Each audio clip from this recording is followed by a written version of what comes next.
All right. Whoa, whoa, whoa, whoa. Not 1 second in, and I clipped something.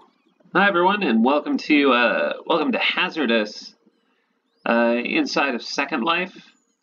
Your eyes do not deceive you. I come in the form of the world's most famous Mogwai, Gizmo. Yeah, if you don't know what I'm talking about, I don't know what to say. It's like getting a time machine, go to the 80s and watch a film about it. But yeah, I'm here to do a reading to the Hazardous Theater. Currently empty, but that's okay. That's okay. So this is purely for the YouTube audience. So we are well into the Mirror Box book tour. We have about another week ahead of us, but I've been really looking forward to coming into Second Life. Yeah, obviously because it's such an influential platform, and like I do teach a course on virtual worlds, and it's the place that most fits the definition because anything is possible. I mean, look at what's happening right now. I'm in Hazardous Theater.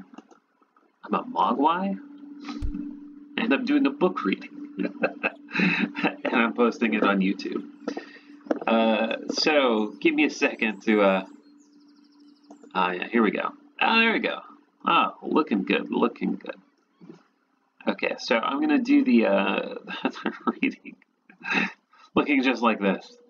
The gizmo in front of a piano with whiskey bottles on top of it. All right, so as I've done several times before, I'm going to read a dream sequence from the book Mirror Box, and the dream sequence comes shortly after our protagonist Orison has been introduced to a few shadow puppeteers, like a two-person shadow puppeteer troupe that has some ideological and perhaps spiritual underpinnings, which he's about to discover. But this is happening concurrently with some troubling dreams on his part. So let's do something to the UI. I'm going to open the mini-map just in case someone else does come. There are a few people here. They might, I don't know, they might find their way in our direction. And I'm also going to turn on the microphone.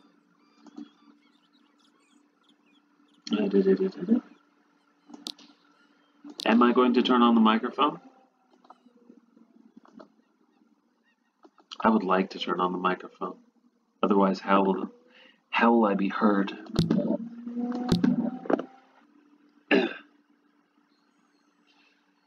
The sun was the circular head of a flashlight pressed against a blank sheet of paper.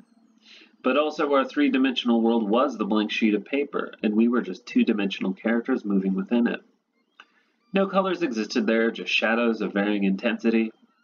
3 flat, bushy mounds formed the hills in the background, and there were 2 shadow trees on either side of me, with a small boulder just beside me. Beyond these objects, there was nothing. No audience, there was only infinite paper. The spirits of the trees were there, sitting beside them. I didn't see a spirit for the boulder, so I supposed that I was the stone spirit. I started walking toward a tree, because I wanted to converse with the tree spirit, but as a 2D creature in a 3D environment, you don't walk so much as bounce forward. As I moved, the stone said, "Hey!" One second. I want to say hi, I answered. It grumbled but didn't speak. When I got to the tree spirit, it cocked its rounded head with arched eyes and overly broad smile. I imitated the act and then cocked my head the other way. Then it copied me. The spirit giggled, but the sound escaped its mouth as slow-moving squiggly lines, and I only heard the giggle when the lines reached me, bouncing off my head and onward into infinite paper. I responded by trying to say hello, but the squiggly lines escaped my mouth in the same way.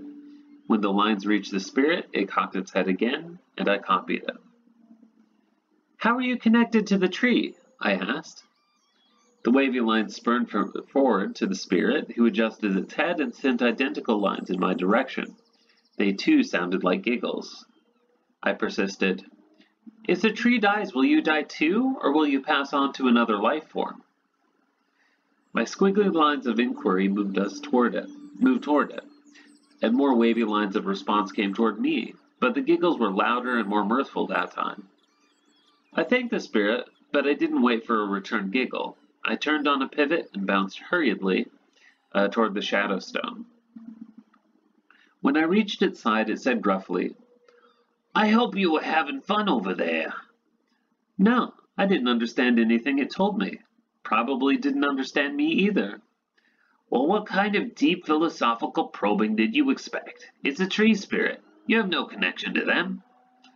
I said, as creatures of the world, we must surely have a connection with the spirit. No. Tree spirits have connection with tree spirits and the other tree spirits. You and I are alone here, but it's okay as long as you stay close to me. I said, this saddens me, Stone. I'm grateful for your company, but why shouldn't we be part of this rich network called life?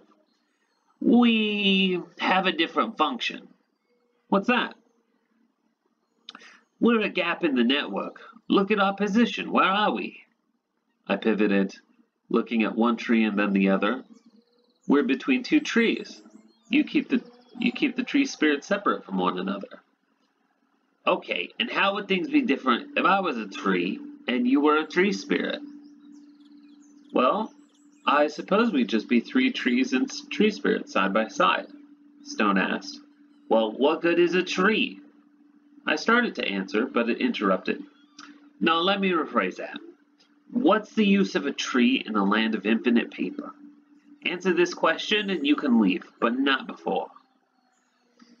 I thought on this for a long time. I bounced pensively, circling the stone very many times. Though the sun was static, it felt like days upon days of consideration. Finally, an answer sprung within me.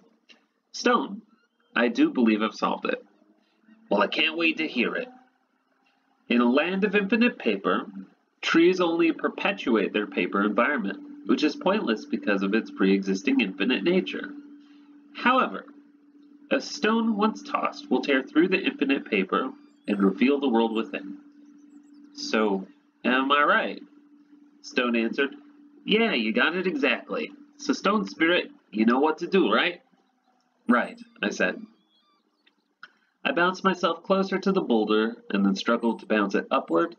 I trembled beneath the weight of the stone, and then with all my strength I heaved it forward. When the two-dimensional stone struck at ground level, it tore a five-sided hole into the infinite paper. Through the hole was the darkness of a vacuum.